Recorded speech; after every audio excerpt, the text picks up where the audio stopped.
Good morning, Chautauqua. Good morning. My name is Jordan Steves. I serve Chautauqua Institution as Emily and Richard Smucker Chair for Education, and it is my pleasure to welcome you to the amphitheater this morning as we conclude week 6 of the 2026 Chautauqua Lecture Series, and what a week we have had together. Would you agree?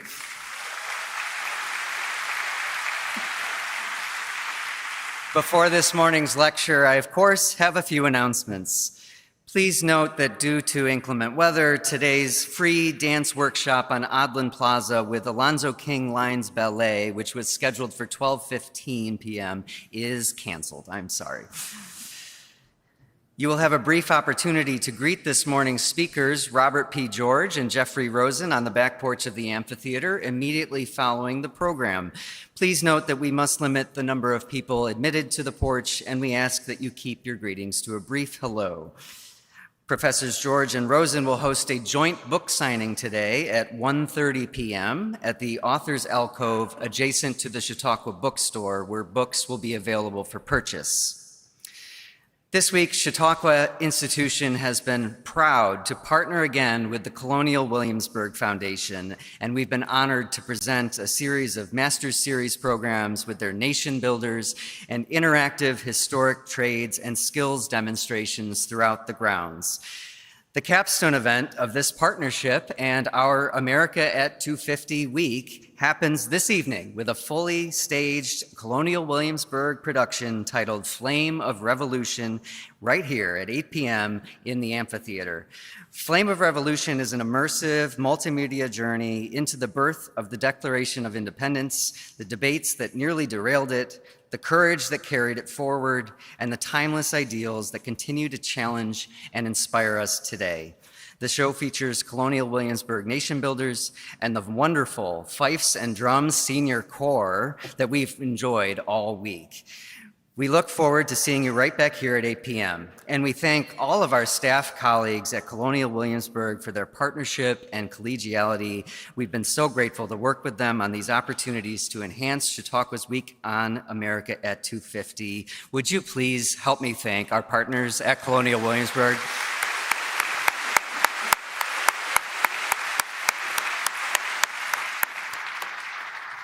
I will also note that we are joined this morning by the President and CEO of Colonial Williamsburg, Carly Fiorina, right here in the front row. So thank you, Carly.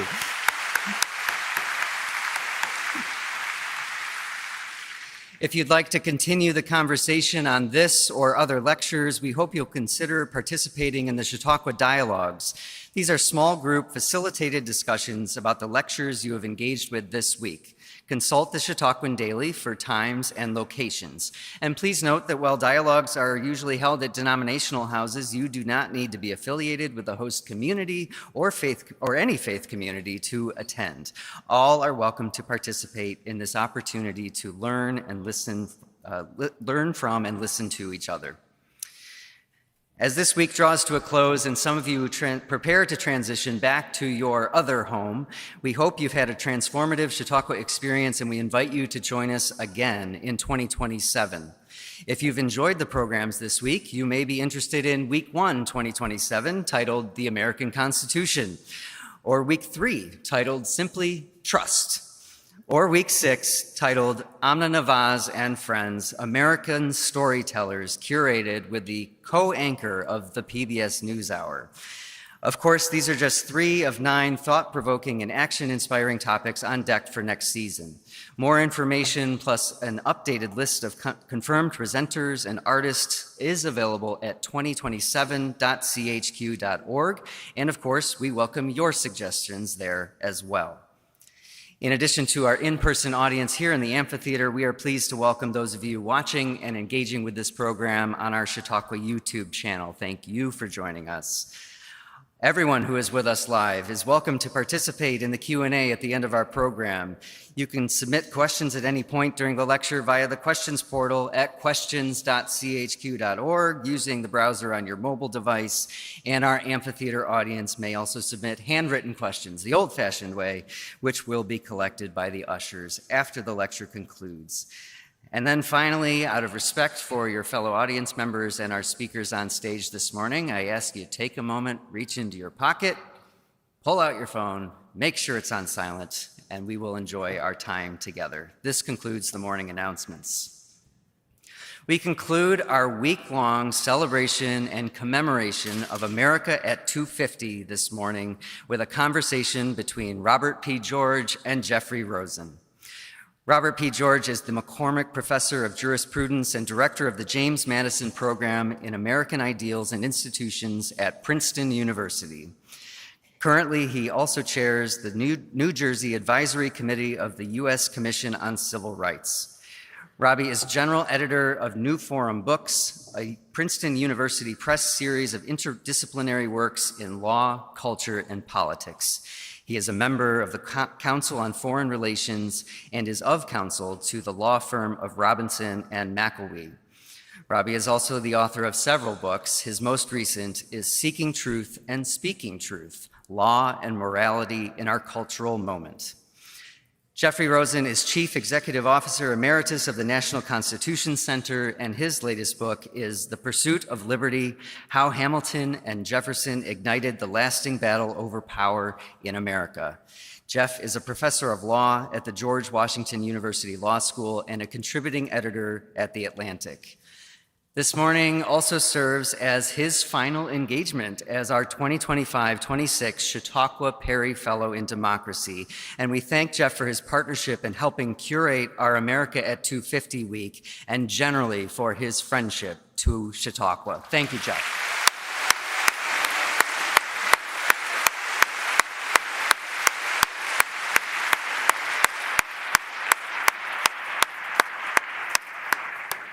I will also recognize once again that Paul and Marnette Perry are this is their brainchild, the Perry Fellowship, and they are in the front row right here. And thank you once again, Paul and Marnette.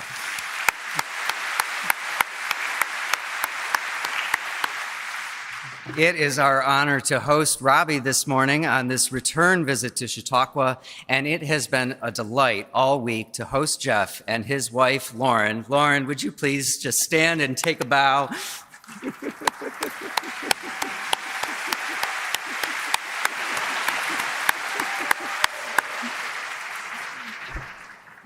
All of their stay has been made possible in part by the Dr. Cheryl O. Gorelick and Jacob H. Ziegler III American History Lecture Endowment. Please join me in offering a warm Chautauqua welcome to Jeff Rosen and Robbie George.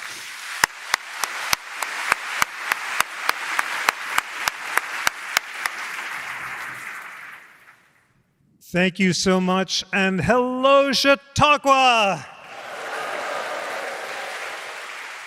It has been a joy to spend this week with you. There's been so much light and learning about American history, from Ken Burns to David Blight and Taya Miles, to Melody Barnes, and now to Robbie George. We've explored the ideals and founding principles of America. I cannot imagine a better place to celebrate the 250th anniversary than here at Chautauqua.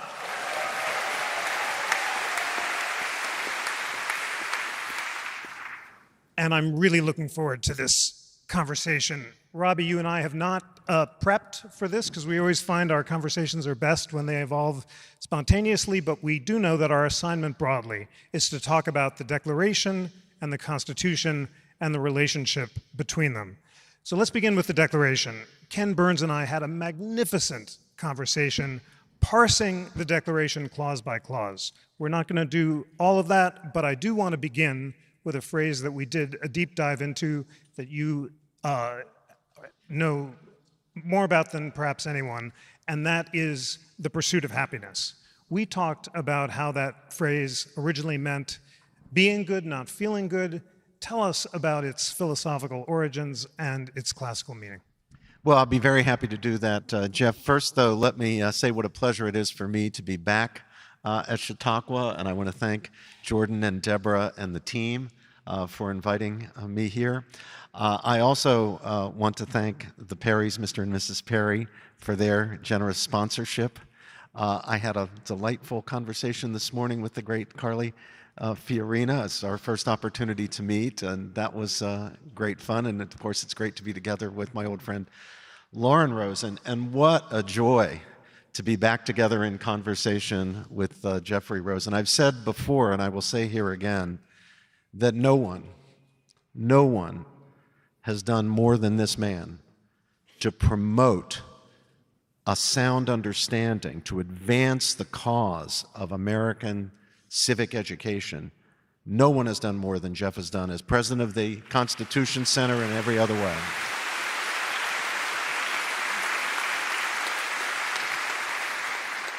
And you know, today we desperately need to improve the quality at all stages, at all levels of civic education. You cannot maintain a democratic republic when your people are ignorant of the fundamental constitutional principles of that republic. And yet, over decades, and it now is decades, we have let it slide. We've let it slide in secondary schools. We've let it slide very deeply in universities. We've let it slide at home, teaching our own children the principles of the American civic order. And now it's becoming generational.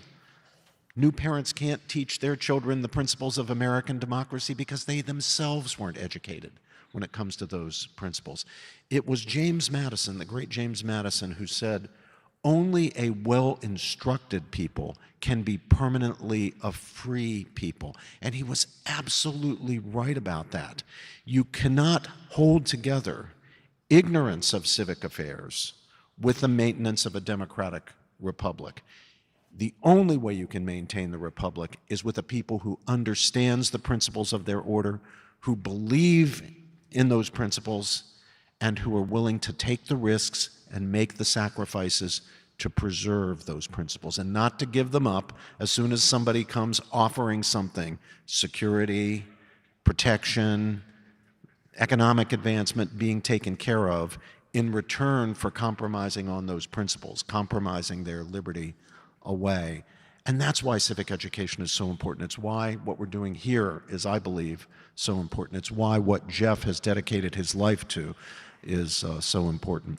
Now, Jeff, to get to your substantive question, the pursuit of happiness. You know, words change in their connotations over time. So today, when people, I think of my own students, hear the word happiness, they think of a state of mind. They think of a mental state. Am I happy in the sense that I have a smile on my face? Am I happy in the sense that I'm feeling good? Am I happy in the sense that I'm having my desires satisfied and gratified? But of course, this was not what the term meant historically. It's not what it meant in the 18th century. It's not what it meant to those men who drafted and signed on to the proposition that we hold these truths to be self-evident, that all men are created equal, that they are endowed by their Creator with certain unalienable rights, and among these are life, liberty, and the pursuit of happiness. What did it mean then? If it didn't mean a psychological state, if it didn't mean feeling good, Jeff already gave you the hint. It meant being good. The term happiness was morally laden. It meant something like what we would translate today as fulfilled, flourishing, felicity, beatitude, not simply a state of mind or a state of feeling, a state of being, and more to the point, a state of character. That term that appears again and again and again and again and again in the Federalist Papers, virtue, was of the essence of happiness to the American founders.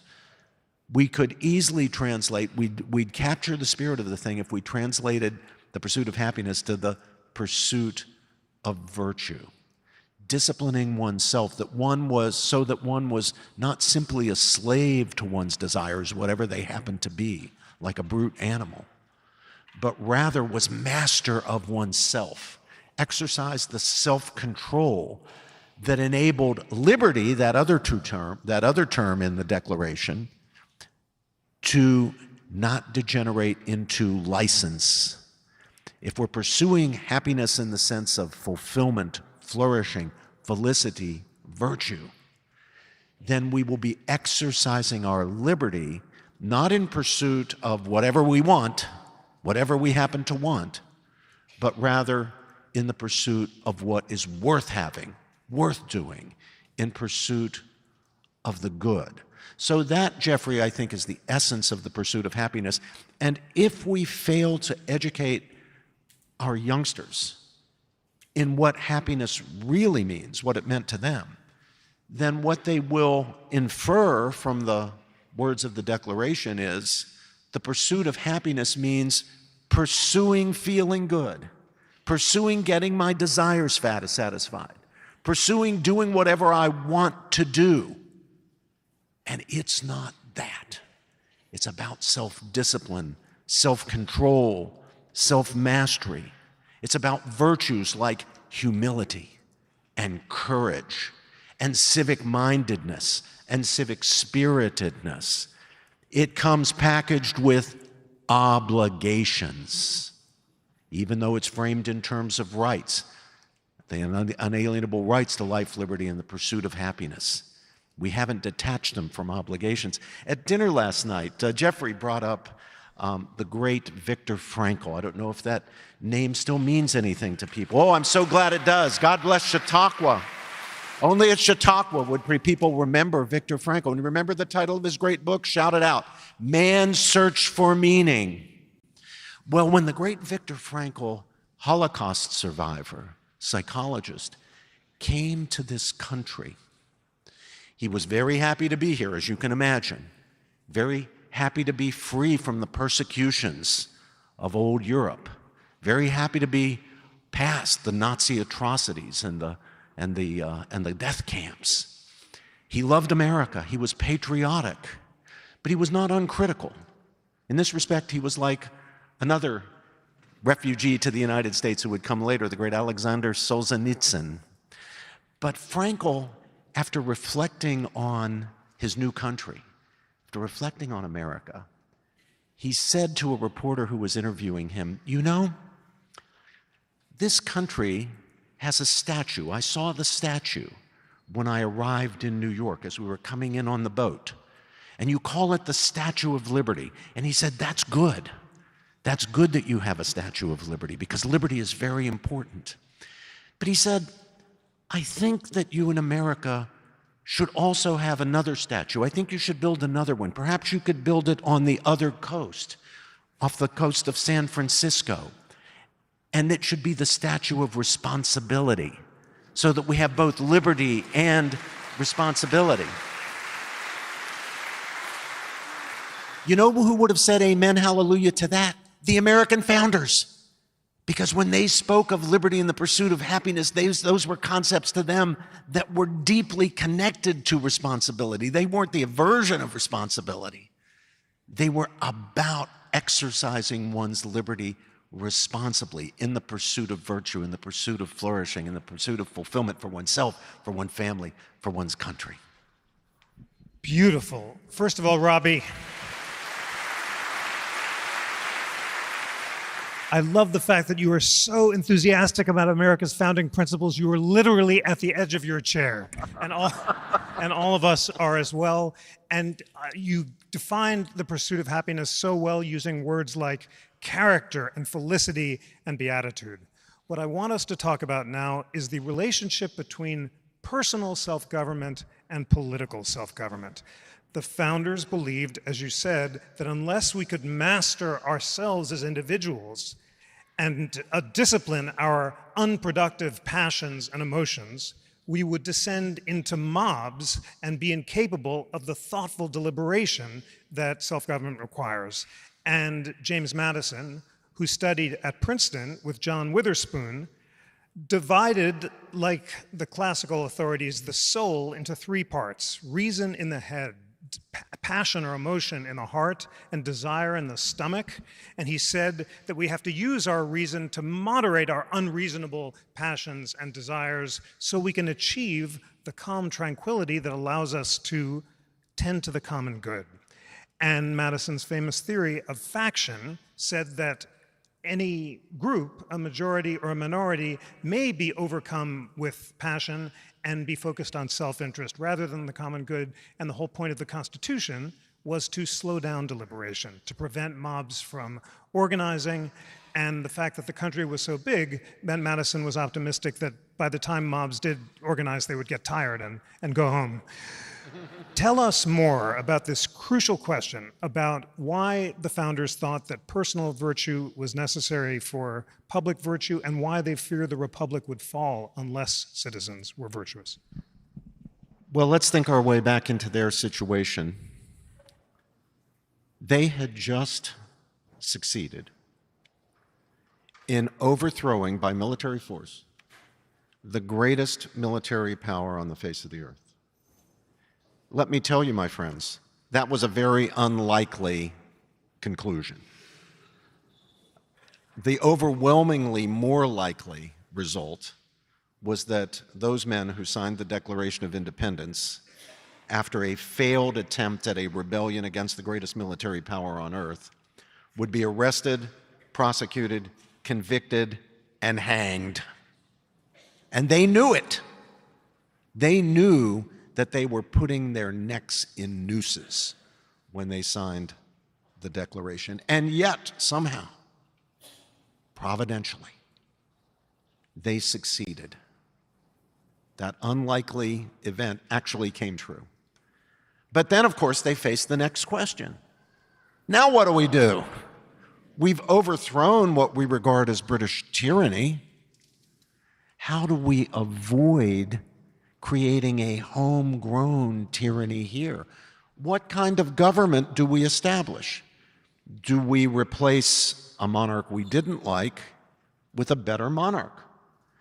And you had a great candidate for king right there at hand. You had George Washington. Be a wonderful king, best kind of king. King who didn't want to be king. Don't get a better king than that. Or maybe an aristocracy. You don't vest all power in one man, but a group of people who are special, who are better than the rest, and they'll govern us. Or should we establish a democracy? The rule of the people themselves, the rule of the many. Or a kind of version of a democracy, a riff on democracy called a republic. Maybe we should do that. And of course, what they opted for was a republic. Now, you might say today, well, wasn't that obvious? Wasn't it obvious that they should have a republic? Wasn't it obvious that, kings take you to bad places, they end up being tyrannical, aristocracies degenerate into oligarchies? Of course the right answer was a republic. Well, let me let you in on a little secret. It was not obvious to them, and it was not obvious to them for a very good reason.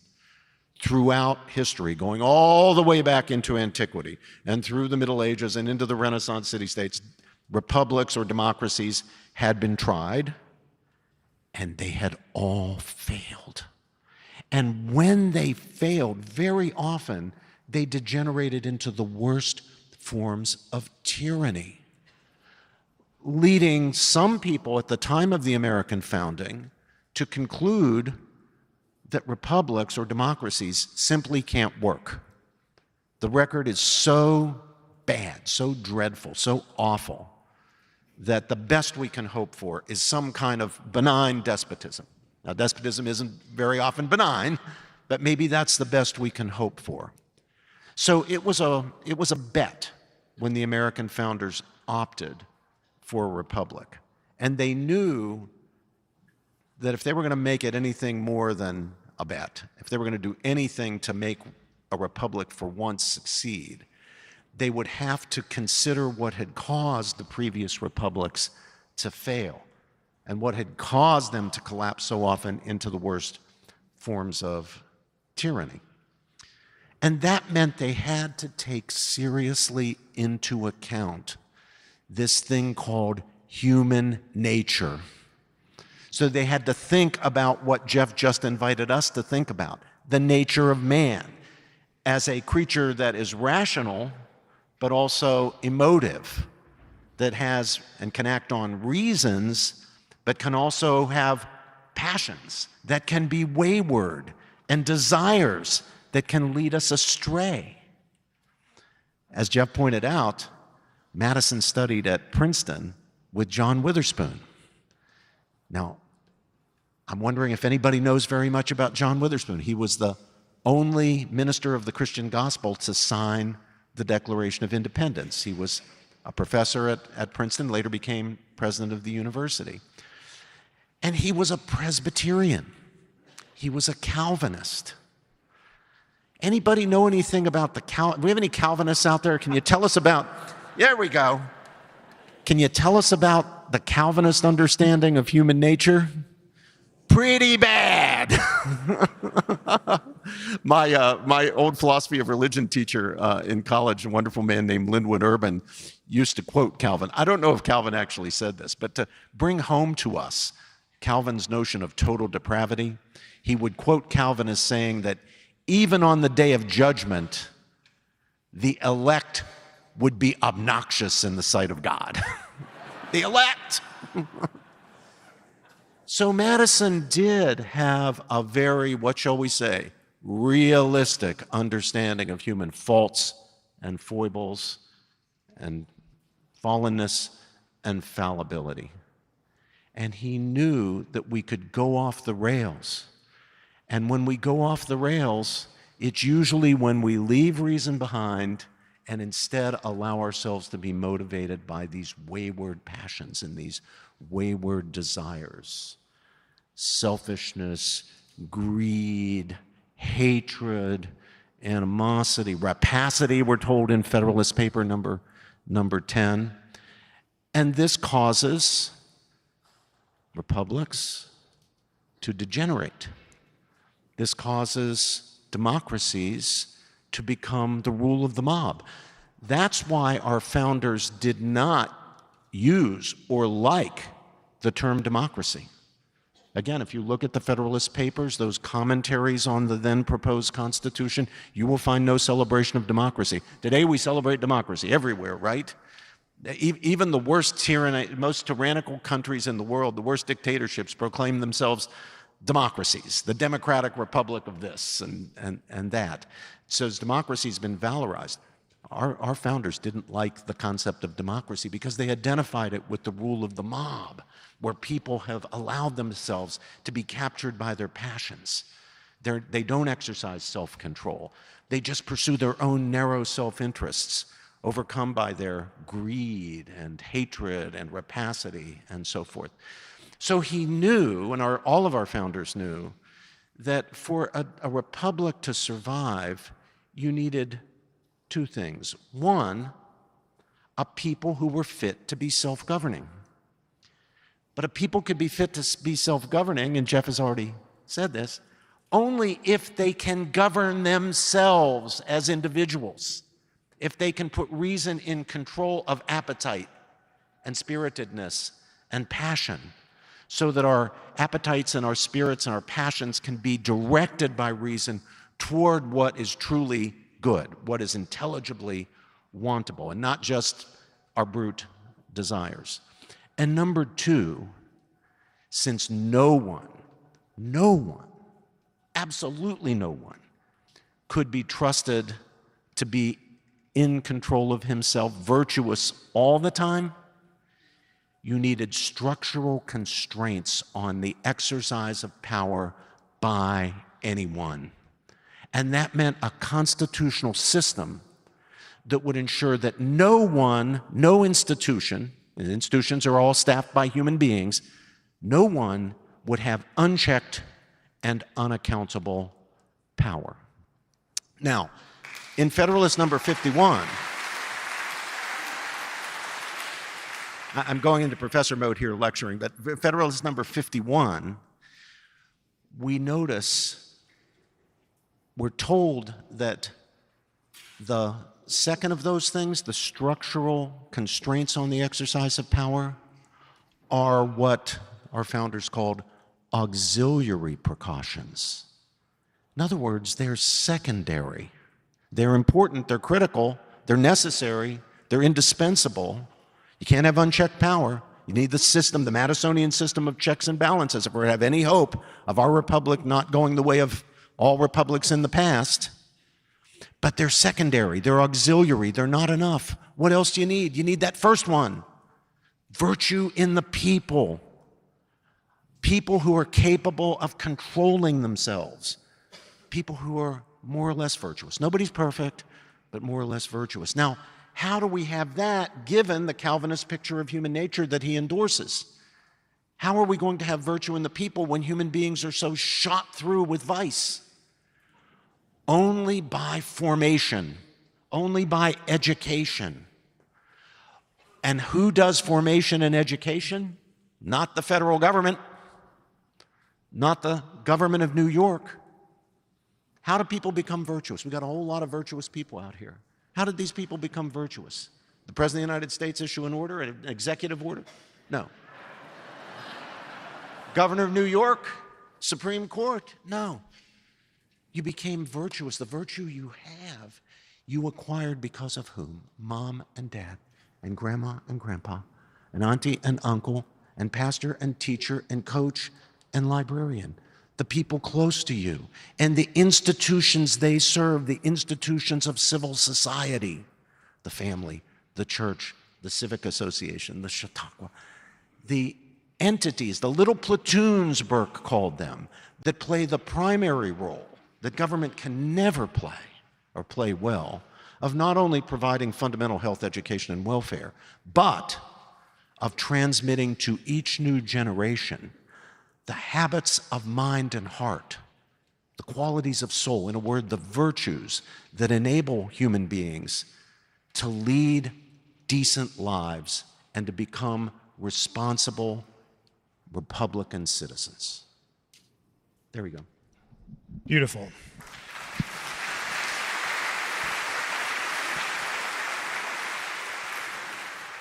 You're so right, of course, that the founders' view of human nature fundamentally influenced their view of politics. That's why some founders disagreed. You had optimistic founders like James Wilson, who we talked about with Ken Burns, and Jefferson, steeped in the Scottish Enlightenment, who took a more optimistic view of human nature. And that's why Wilson was the only Democratic founder who supported a popularly elected president, House, and Senate. And then you had founders who took a dark view of human nature, a Calvinist view, from Roger Sherman to those who read Hume, like Alexander Hamilton, who wanted auxiliary protections. And particularly Madison, as you said, thought that those auxiliary protections were necessary so that we didn't bet entirely on virtue. And among the auxiliary protections he identified are the fundamental elements of constitutionalism. And you, in your latest great book, Seeking Truth, identify 4 aspects of constitutionalism, namely dual sovereignty, or the relationship between the states and the federal government, limited congressional powers, separation of powers and checks and balances, and the rule of law. Tell us, what are the basic elements of constitutionalism, as you just summed them up so well, and how do they relate to the founders' view of human nature? Well, the founders, because of their view of human nature, as I said a moment ago, wanted to make sure that nobody had unchecked power. Everybody's power was checked by somebody else's power. Now, notice, this includes the power of the people themselves. They weren't pure Democrats by any means. As I said, they didn't even like the word. You won't find it praised in the Federalist Papers. What they wanted was not a democracy, they wanted a republic. They feared that a democracy would degenerate into mob rule. So then they faced the question, well, we've opted for a republic. What should the constraints on power be? What should those auxiliary precautions consist in to ensure that our republic doesn't go the way of all past republics? How do we check power? Well, one possibility that they rejected would have been, all right, let's list a Bill of Rights, as comprehensive a Bill of Rights as we can list, to protect the people against ravenous government, and then let's create a body, we'll call it the Supreme Court, that enforces those individual rights against the government. But as I say, that's not the tack they took. In fact, do you notice where the bill, we did get a Bill of Rights eventually, but do you know how we got it? It's a set of amendments, right? We call that first one the First Amendment. Notice it's an amendment. It wasn't part of the original Constitution. That's because the Bill of Rights, when it was added simply as an additional precaution, an additional way of checking power, a kind of belt to add to the suspenders, as it were, of what they thought were the more reliable ways of checking power. What were those more reliable ways? The two most important are this: the division of authority in the country, what could be called sovereignty, the division of sovereignty in the country between a national government, which would be a government of delegated and enumerated and therefore strictly limited powers, and the states as governments of general jurisdiction, exercising a kind of plenary authority. We express it in the common law tradition, which we inherited from Britain here in the United States, as police powers to protect public health, safety, and morals, and to advance the common good. So not all power is vested in the central government, nor is the regional power, what we call state power, merely derivative of national power. That was a dramatic new idea. If you look at England, not only then, but even now, I've lived 5 years of my life in England, nothing has changed there in this respect. France, Spain, yeah, there's a central government, and all power is concentrated in the central government. To the extent that regions or provinces or municipalities, even London and Paris and Madrid, have authority, it's derivative of the central power. Our founders thought, no, that's not good enough. That's not an effective enough check on power. That concentrates too much power in the central government, and those central governments exercising that kind of unlimited power always degenerate into some form of tyranny. So instead of concentrating all sovereignty, all authority, all power in a central government, we're going to divide it up. The central government's going to have some power, but delegated from the people and enumerated so that the power is limited. The national government will only have powers given to it under the Constitution and will have no legitimate authority where a power hasn't been delegated. So where a power hasn't been delegated, it's left to the states or to the people. The states hold the general jurisdiction. In England, it's held by the central government. In Spain and France, the same. It's held by the central government. That's not true in the United States. Under our Constitution, however much we may have deviated from it, it's still the case that general jurisdiction is vested in the states, and the national government has only its delegated powers. So that's number one. Number two is even within the national government, we will not unite power. We opted against a parliamentary system that would merge the legislative and executive functions. Instead, we have an executive, a legislative, and a judicial office. Article 1 vests all legislative powers herein granted in a Congress consisting of a House of Representatives and a Senate. Article 2 of our Constitution vests the executive power in a president. Article 3 vests the judicial power of the United States in one Supreme Court and such inferior courts as Congress shall from time to time ordain and establish. Those three institutions are separate and distinct from each other. None has its power merely derivatively of another. Congress has the legislative power, the President has the executive power, the Supreme Court and such inferior courts as Congress shall create have the judicial power. That enables them to provide checks against each other if the system is working correctly. Let you in on a little secret. There will always be borderline cases. There will always be fuzzy lines between, let's say, the executive power and the legislative power. That's the human condition. We can live with that. But the actual separation of powers doctrine will only work if the people themselves police those borders. If the people themselves let one branch intrude on another branch, the more powerful branch will prevail. And then the separation of powers will just be parchment guarantees. It'll be meaningless. There'll be no more effect than the Soviet Constitution. Do you know the Soviet Union had a constitution? It did. Yeah, Antonin Scalia used to carry around in his copy, in his pocket, a copy of the Soviet Constitution. He'd wave it around and ask people what was in it, and then he'd tell them what was in it. Freedom of speech, freedom of religion, freedom of assembly, freedom to protest the government. All of that was in the Constitution of the Soviet Union. Utterly meaningless. The words on the page aren't enough. You need the effectual support of the people for the principles that those words represent. And that means, given human nature, and government offices are occupied by human beings, at least until AI finally takes over, so they're by human beings, and those human beings will grab power that they're not entitled to unless the people at the next election bring swift and certain political retaliation at the polling booth against people who go over the line.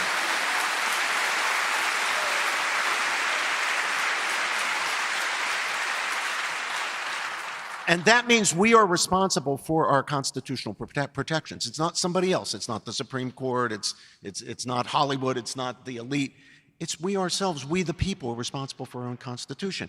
And we've got to do it in a way. We can have our own partisan commitments, but when it comes to these fundamental constitutional questions, we need to be, each of us, ideologically nonpartisan. In other words, we can't suddenly go silent when it's a president of our political party that is trespassing on congressional authority.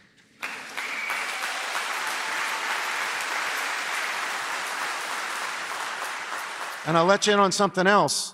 You go back over our history, you go back over the last 120 years, you find presidents who are Republican and presidents who are Democrat, presidents who counted in their time as liberal and those who counted in their time as conservative, both overstepping the line.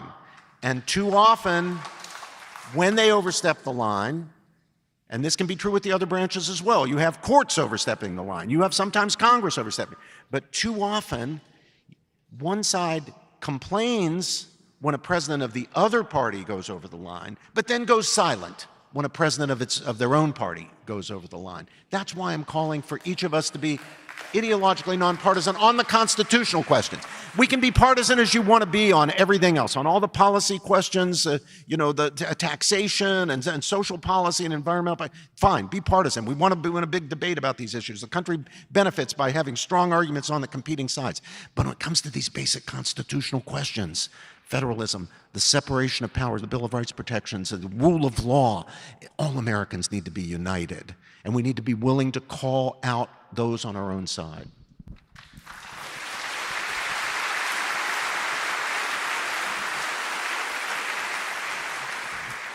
You inspiringly express the essence of the rule of law, which is its nonpartisan application to all.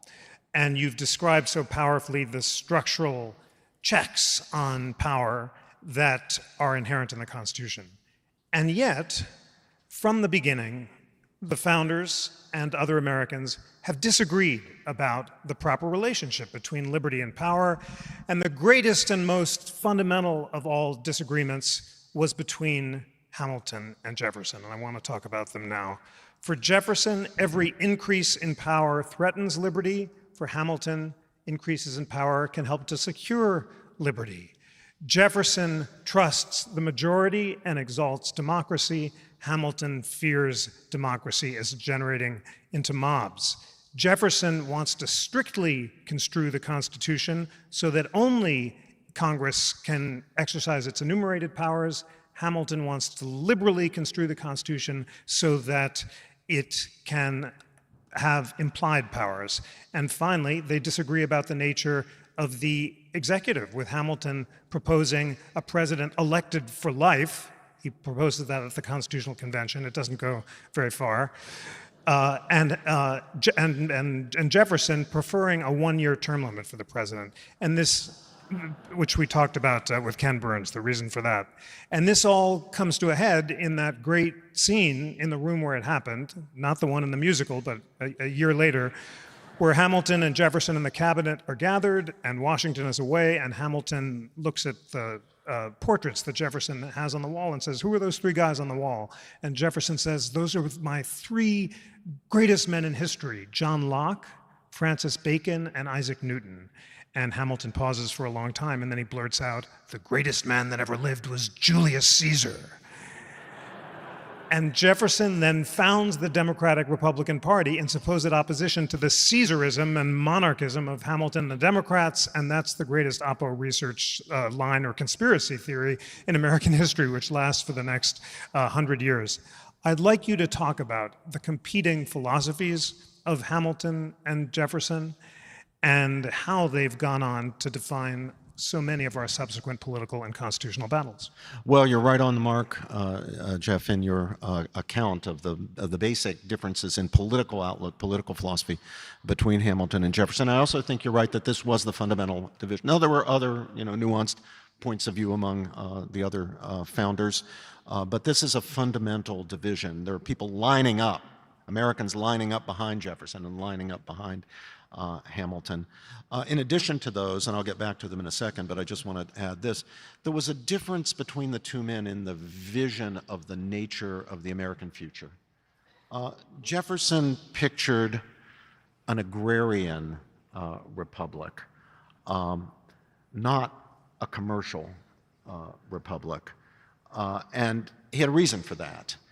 He thought to have the kind of virtue we need in our people, we can't give our people over to money grubbing.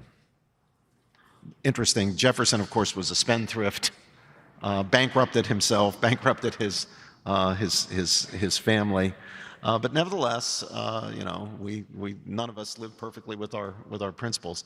But he didn't, he thought that the Hamiltonian vision, which was the vision of a broad commercial republic, would undermine the virtue needed to sustain Republican government.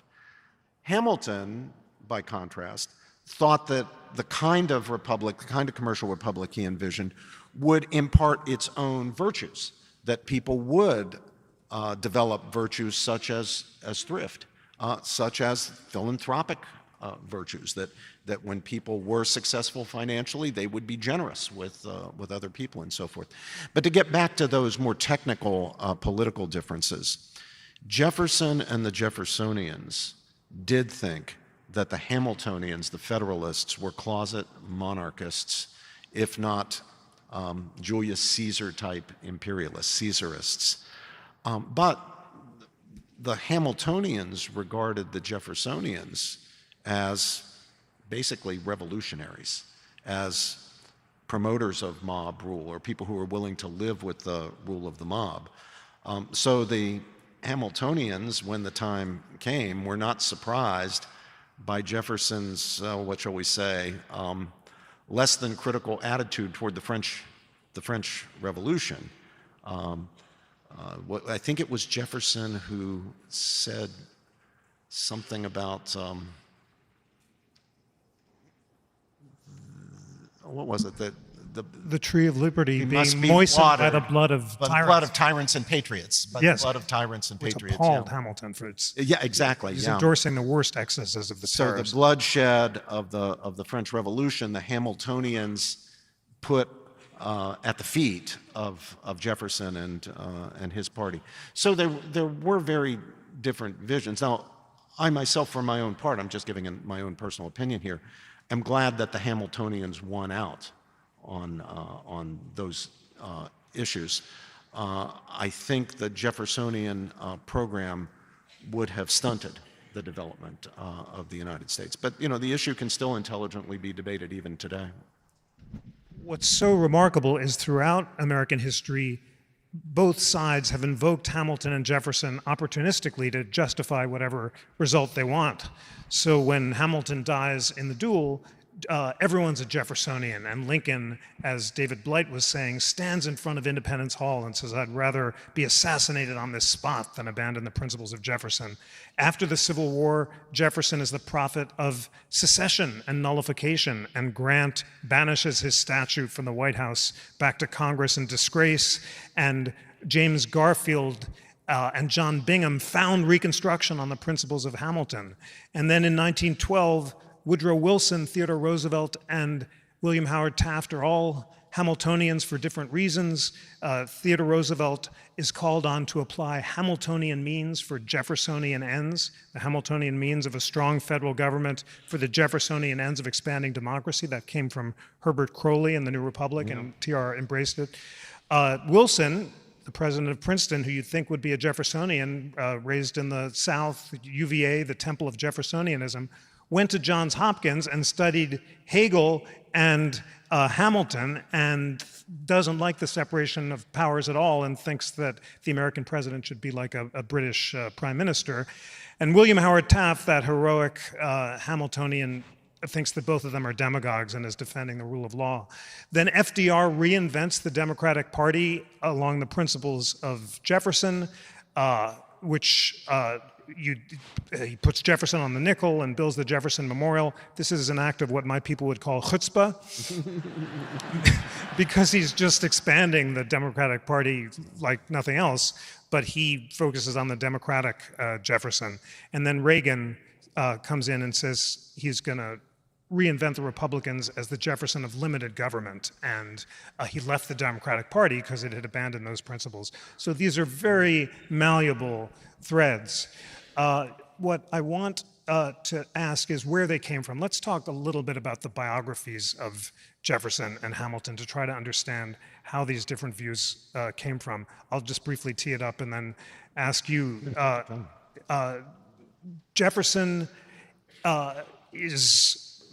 starts his autobiography by saying, I was born in my ancestors were born in the highest mountain in Wales. Let people make of that what they will. But it's a kind of humble brag, because he's really proud of his aristocratic lineage. He may have been estranged from his mother, who he rarely mentions. He worships his father, Peter Jefferson, who gave him a classical education. But from the beginning, he embraces this myth of a lost utopia in the Saxon past, where Saxons and Celts exercised their historic liberties against the tyrannies of the Norman invasion when it came through. And he keeps returning to this obsessively until King George refuses to recognize those Saxon rights, and Jefferson broadens his gaze to the universal rights of all mankind, which he gets from the Scottish Enlightenment. So my question is his basically optimistic view of human nature, which thinks that the will of the majority should always prevail, influenced by his Scottish Enlightenment teaching, both by William Small, William and Mary, who studied with the Scottish Enlightenment greats, and with George Wythe, who was also steeped in those ideas. And where do you think Jefferson's political philosophy came from? Yeah, no question about it. That's exactly where he got it. What you reported about Grant's banishing the giving of honor to Jefferson is really poignant to me, because I think back to Lincoln, right? Grant and Lincoln, right? We're talking about two Republicans of that era who were the two guys who saved the Union. Grant ends up banishing honoring of Jefferson. What did Lincoln say about Jefferson? All honor to Jefferson. Now, Jefferson was a slave owner, never gave up his slaves, couldn't afford to, actually, because he was a spendthrift and constantly in debt. He didn't even manumit them in his will the way George Washington did. George Washington not only freed his slaves in his will, but he made financial provision for them, knowing that if he just freed them and set them out there, they'd be preyed upon. So they needed some financial provision, which he made. But Jefferson didn't do anything like that. But Lincoln says all praise to Jefferson, because Jefferson got the key concepts correctly, even though obviously slavery was incompatible with the most fundamental principle that Jefferson is proclaiming in the Declaration of Independence, that all men are created equal, endowed by their Creator with unalienable rights, including life, liberty, and the pursuit of happiness. Nevertheless, Jefferson was able to articulate those principles and to give them basically as a gift to the country. And Lincoln said, it's in the name of these principles that we struggle to save the Union. Why does the Union need to be saved? So that government of the people, by the people, and for the people, Republican government, the government of our Constitution, shall not perish from what? Not the North American landmass, shall not perish from the earth. Why did Lincoln say the earth at Gettysburg?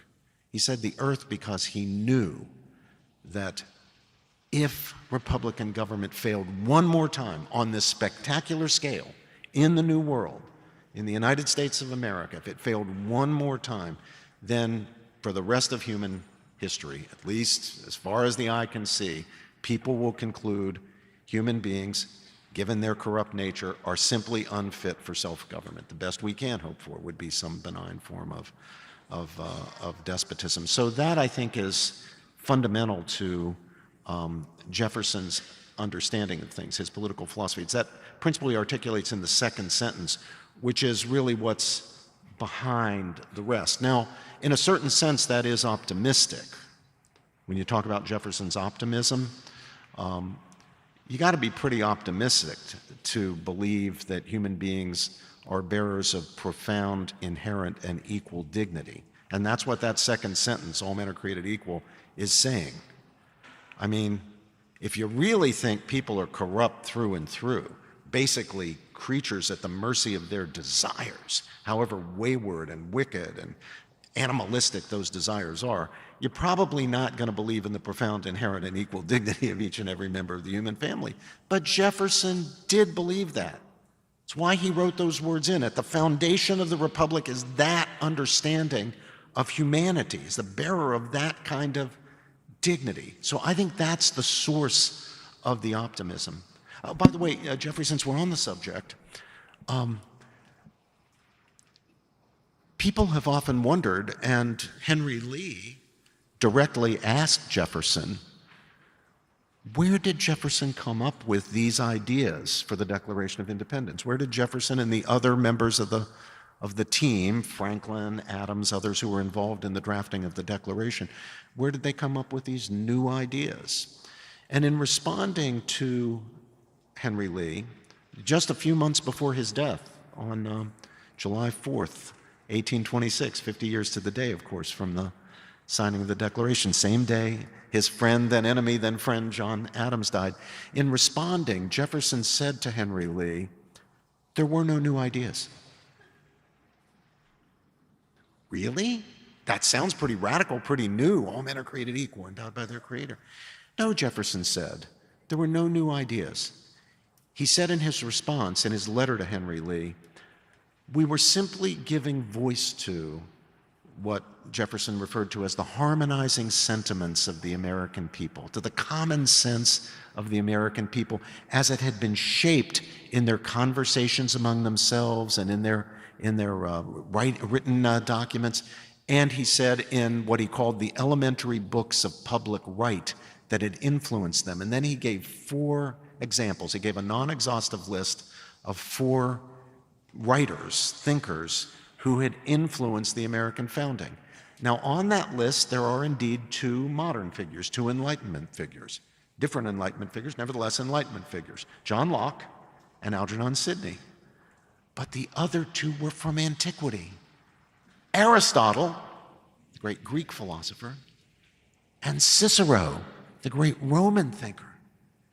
It's drawing on the best of these ancient traditions as well as the modern tradition that gives Jefferson his view of human nature and of the role of and proper understanding of human government. Now, what interestingly Jefferson doesn't mention, and there's an interesting question why he doesn't mention, he mentions among the influences Athens and Rome, right? Aristotle and Cicero.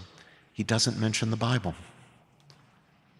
But it's really hard to get to the principle of the profound, inherent, and equal dignity of each and every member of the human family from Aristotle, who's got a theory of natural slavery, or even from Cicero, although you might find some maybe inklings of the concept of human dignity, equal human dignity there.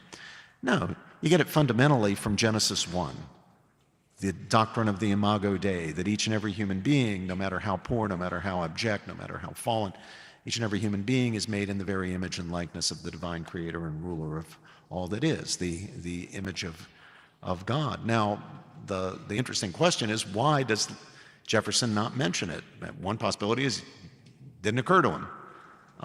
The other possibility is was just taken for granted. Everybody, obviously, this is a Christian civilization. It's not coming out of nowhere. It's just in the air, so he picked it up. Another would be Jefferson's notorious secularism. He wasn't an atheist, but he was certainly not friendly toward organized religion or traditional religious doctrines. He made his own version up of the Gospels, where he took out all the miracles and supernatural stuff. But for whatever reason, a reference to the Bible doesn't appear alongside Sidney and Locke and Cicero and Aristotle. But there's no question that the influence is there. I'm so glad you called out those four authors. Friends, I gave you a homework assignment last time to read Milton's Areopagitica. Several of you have told me that you did indeed do that, and you now have another assignment. Pick one of the authors that Professor George just mentioned and read their works. I shared with some of you that what set me on a year-long quest to understand what the founders meant by happiness is noting that both Franklin and Jefferson chose as their motto for happiness a book by Cicero that I'd never heard of called the Tusculan Disputations. So I thought I should read that, and then I found Jefferson's reading list, which includes all of those authors, and Seneca and Epictetus and Marcus Aurelius, and I felt that I should read them because I'd never encountered them before. They weren't in the curriculum when I was in college, and spending a year close reading those books changed my life. It was that helped me understand what the original meaning of happiness was, and also to try to practice it in a totally imperfect way.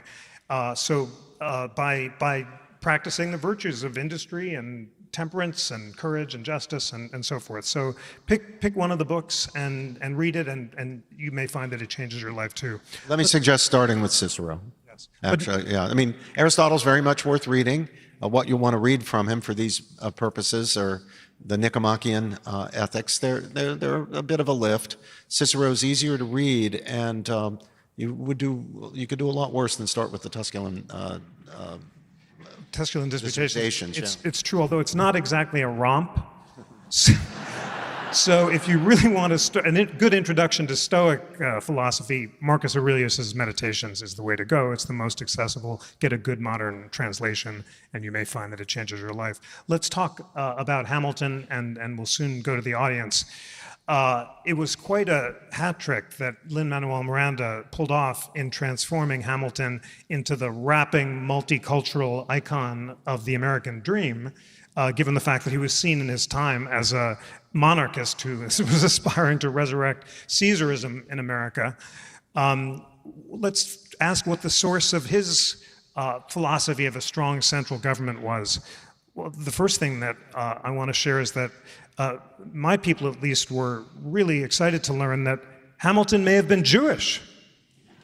There's a book by a historian, Andrew Porswanger, who notes that his mom may have converted to Judaism to marry a Dutchman called Levine, and Hamilton attended a Jewish school on Nevis and remembered standing on a desk and reciting the Decalogue in Hebrew, so perhaps his mom had to convert in order for him to convert the school. One can only pray that, this is the case. But even if, God forbid, he wasn't Jewish, he had an incredible chip on his shoulder. And because he was, as John Adams so unkindly said, the bastard son of a whore and a Scotsman, he was so ashamed of his illegitimacy that he's always picking fights with people, with not only his antagonists like Jefferson and Madison and Burr, but even his friends like Adams and Washington, who he resigns when Washington slightly criticizes him, and Washington has to bring him back. But he reads Hume, and he is not overtly religious until the end when he takes communion, but he clearly has a dark view of human nature. And he believes that a strong central government is necessary to tame passions, to create a commercial republic, establish sound credit, and also allow us to repel invasions. Where did Hamilton's political philosophy come from? I think it's from the fear of disorder, the deep fear of disorder. He spends his whole life trying to make sure he lives an orderly life. He deviates from that sometimes. As you know, he gets himself into trouble. But he has a keen sense that disorder brings chaos, and chaos brings misery and ruin. So the idea of a stronger government, even a stronger federal government that can maintain order, and order here doesn't mean simply physical security. It means things like financial security, a properly ordered and functioning economic system, so that we're not at the mercy of economic catastrophes. Order more generally, and I guess we'd need the psychologist to put him on the couch and figure out whether it was because of the vulnerability to abuse of the sort that he suffered at the hands of John Adams in that famous quote about I think it was a Scottish peddler, right? The bastard son of a Scottish peddler. So I won't be able to speculate about that, but I do think that there was a very deep sense in which Hamilton feared disorder. So Hamilton is going to worry. I mean, had Hamilton lived, I think you would see Hamilton really worried that something like the Jeffersonian vision does in the end produce the disorder, the anarchy of the French Revolution, which will then ultimately be resolved by a strong man coming in and tyranny, dictatorship and tyranny. So far from being a Caesarist, strictly speaking, however much he might have tweaked Jefferson with that line you quoted, I think he believed that order was necessary to preserve Republican government, that the real risk to Republican government was disorder, the descent into the mob.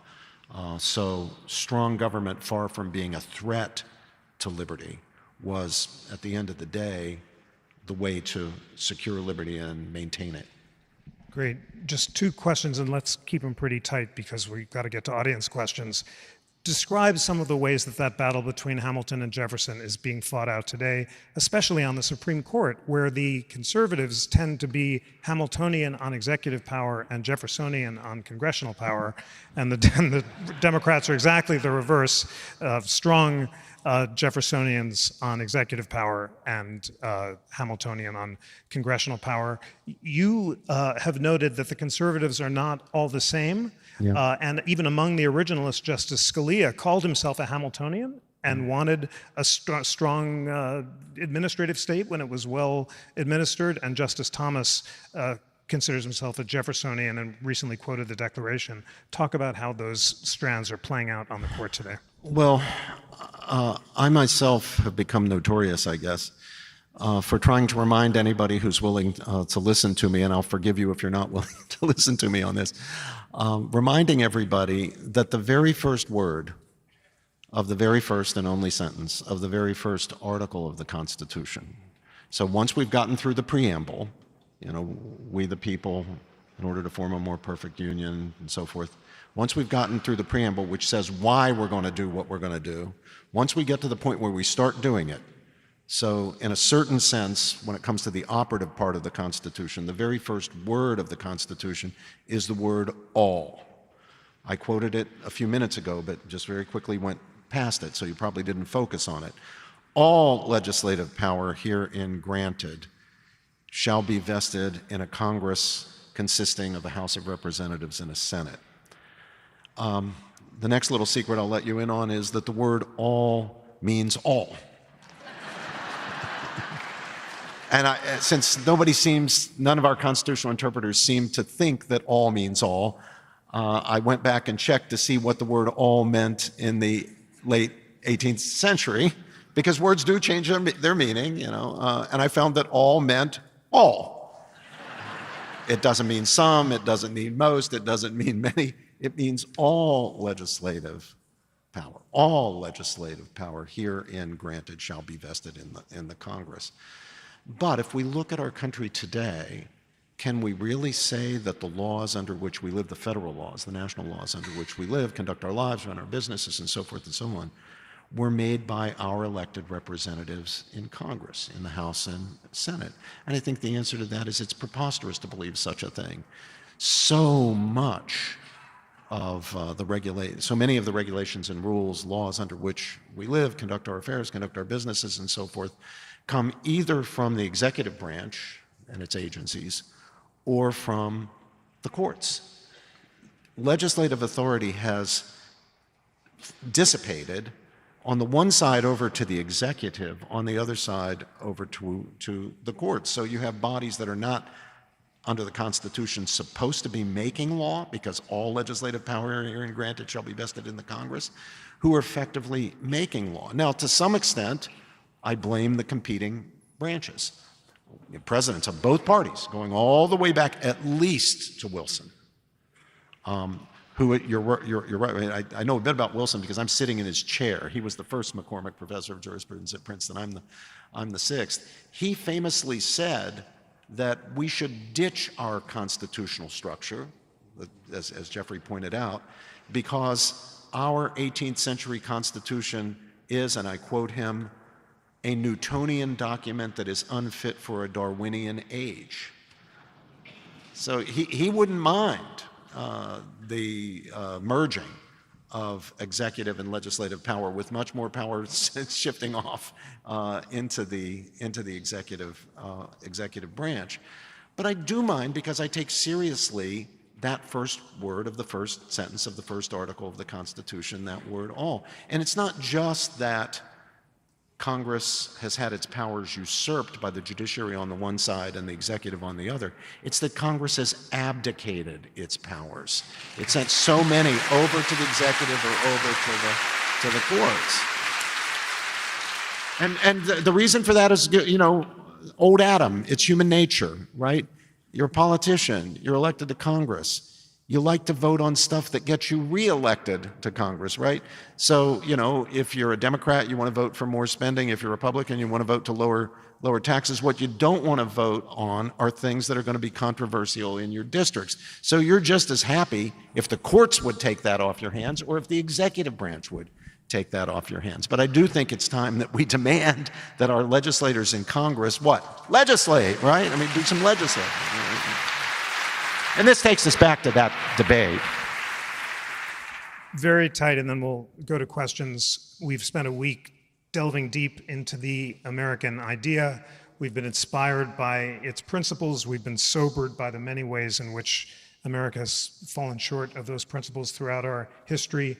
What words of optimism can you give our audience as we celebrate the 250th year and look forward to the 250th anniversary of the Constitution? Send the fireworks up as far as I'm concerned. Celebrate, dance, sing. Do you know how unlikely it was in 1776 that our founding fathers would create a republic that would endure for 250 years, when all past republics had failed and had collapsed in many cases into the worst forms of tyranny? It was so unlikely, but here we are 250 years later, for all our faults, all our failings, all the deficiencies, all the problems, many of which I've complained about from this stage this morning, still, we are a free people living in a free land. We have sustained Republican rule, Republican democracy. Celebrate. This is worth celebrating. Go to Colonial Williamsburg, where Carly Fiorina is in charge. Go back and give tribute to our founding fathers and to the people who had the wisdom, and it really was wisdom, to create a system that would overcome the failings that had caused all previous republics to fail. Reread Federalist number 10. It's not that long, and you will see the genius of James Madison and of the other founding fathers. We are the blessed beneficiaries of their wisdom and their courage, because they were putting their heads, their necks in nooses when they signed that Declaration of Independence. And they gave us a wonderful, I know it's fashionable these days to criticize the Constitution, and it makes everything too slow and deliberate, and it makes change difficult. I can live with that. I'd much rather have our constitutional system than abandon it in favor of a parliamentary model that would enable us to change things really quickly, but always at the mercy of the law of unintended consequences. I like a system where we have to think, where we have to debate, where we have to deliberate, where we have to, if not achieve consensus, at least achieve some level of bipartisanship as we move along. I know we're all worried about the polarization, and we're right to be worried about the polarization. It's terrible. The last time I was here with my beloved friend and brother, Cornel West, to talk about polarization and to think about ways that we might be able to overcome it. It is true that the polarization poses a real threat to Republican democracy, but despite all that, we're still here. Our republic has, to quote those words from Lincoln, long endured. And I don't see any reason in principle why we can't go on another 250 and another 250 after that, but only if we are engaged, well-instructed citizens.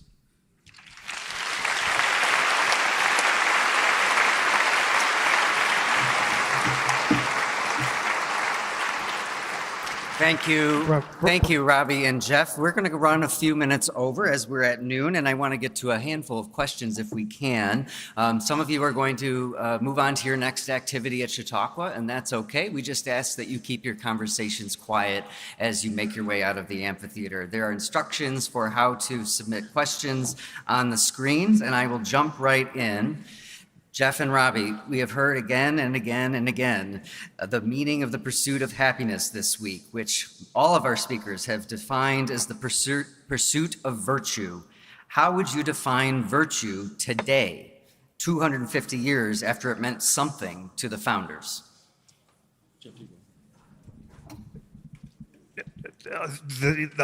Exactly as they did.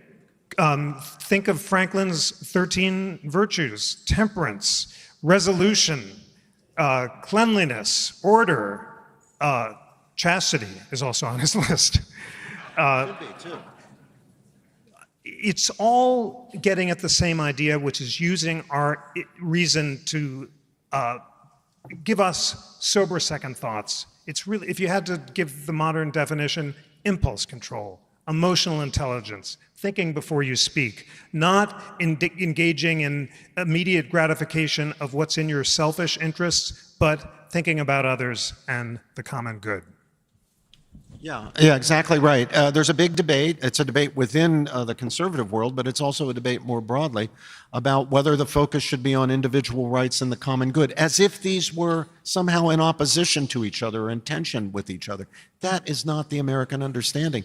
Our founders understood that to pursue the common good meant to respect individual rights, and to respect individual rights properly conceived, not as license, but as true liberty, was to uphold the common good. So this is not an either-or proposition. Our founders did not envision human beings as atomistic individuals simply out there pursuing their own self-interest. They knew we could fall into that. They knew that that was part of our nature as fallen creatures, but they believed, as I believe, that with proper formation, proper education, when mom and dad and grandma and grandpa and auntie and uncle and pastor and teacher and coach are doing their jobs, when the institutions of civil society are flourishing, they can impart to each new generation the virtues they do need to sustain a republic and to lead successful lives and to be responsible democratic citizens. That's what virtue is all about. Thank you both. From the philosophical to the practical, if it falls to us, the people, to police the separation of powers, how do we do that in the face of gerrymandering, which allows politicians to choose their voters instead of voters choosing their representatives, and questions of election integrity? It's a great question, and it does fall to the people to police these questions, because the Supreme Court has held that gerrymandering is non-justiciable, that they're not going to examine these sort of things. It's debated among scholars about how much of an influence gerrymandering has on our polarization and how much has to do with geographic self-sorting and social media. But in an age when voting districts are drawn for individuals rather than the other way around, and the people who draw the lines know from house to house exactly what our demographics are, what we read, what our background is, and who we're going to vote for. Some states are experimenting with nonpartisan reforms, like nonpartisan primaries and ranked choice voting, and many of those experiments have proved to adopt more moderate candidates. So if you're interested in election reform, there's nothing inherent about the fact that we have a first-past-the-post system with single-member districts. That's the result of a choice Congress made in 1842 that could, in theory, be repealed, and we could have a different way of drawing districts. But given our current system, these experiments with other versions of voting seem most productive. I think we need a lot of self-discipline in our people, a lot more than we actually have. I think it is really up to us. We are not inspired. We would not be inspired by a presidential candidate who ran on the following platform. I promise you, the American people, that as president, I will operate strictly within the limits of my constitutional authority. Does that get the blood going? But it's actually what we need. Instead, what we get, again, it's nonpartisan, it's not ideological, it's across the spectrum, is presidents who say, if you elect me, I'll give you this. I'll do that for you. I'll do the other thing for you. I'll give you that. They're promising to stretch their powers. If you look at what the actual promises are, to stretch their powers beyond their constitutional limits. And then they get into office, and they do that, and those who are opposed to them squeak and squeal until a member of their party gets elected and does the same thing, and then they go quiet, and the people who were quiet the first time with the first president start squeaking and squealing because they don't like the partisan affiliation of the other president. I do think we need to develop what would really be a movement, like a movement, that could be certainly cross-ideological. It doesn't have to be conservative or liberal or progressive, but a movement that says we are going to demand from seekers of that particular office of the presidency that they stay within their constitutional limits, that they promise us, and then we're going to hold them to the promise that they're going to operate within constitutional limits. In a certain sense, we need a constitutionalist wing of both the Republican and Democratic parties.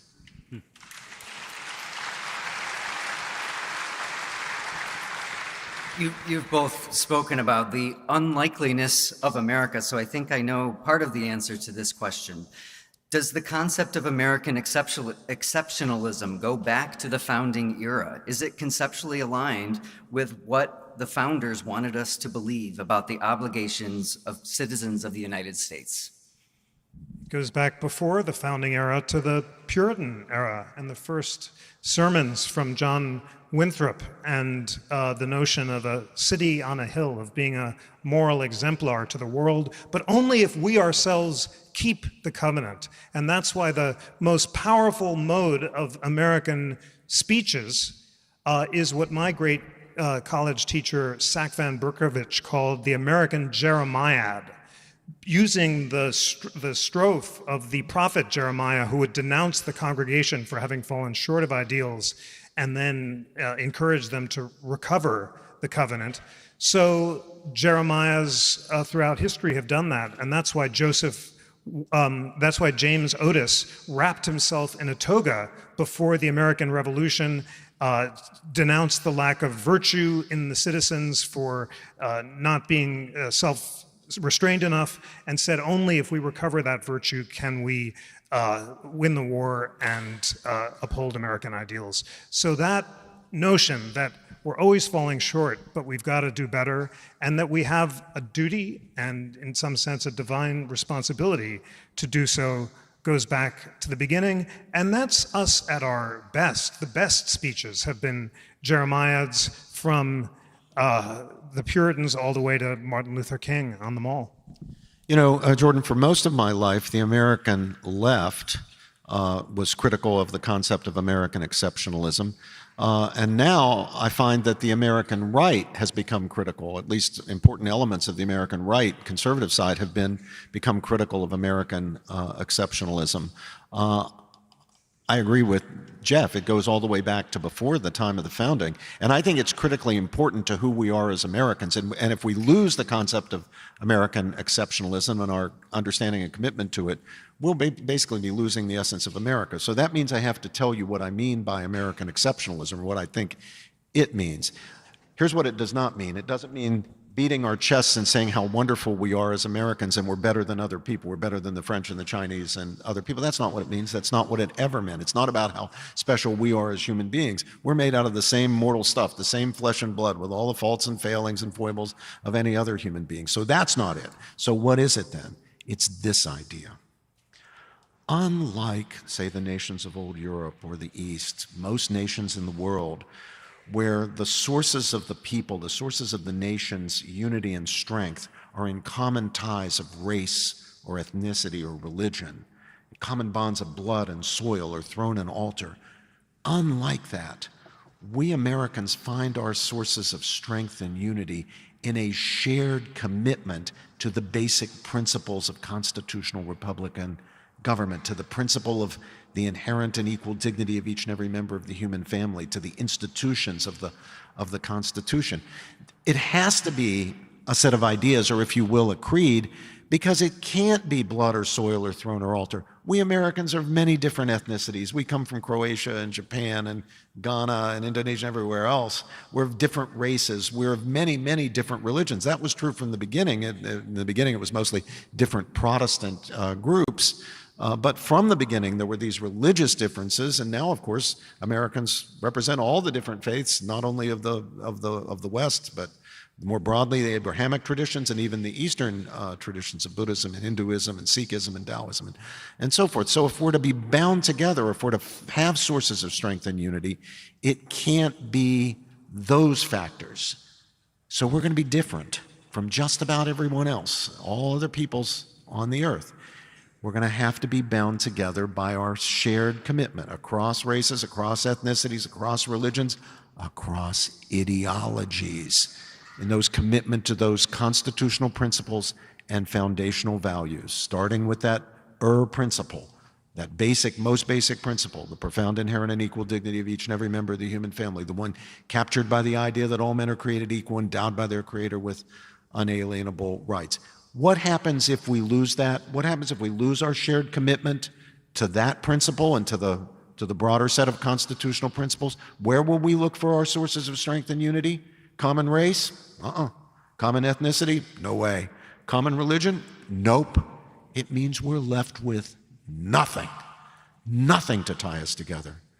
So we've got to align with each other. We have to share a common bond. We have to share a fellowship, brotherhood, a sisterhood, based on the shared commitment to our civic principles.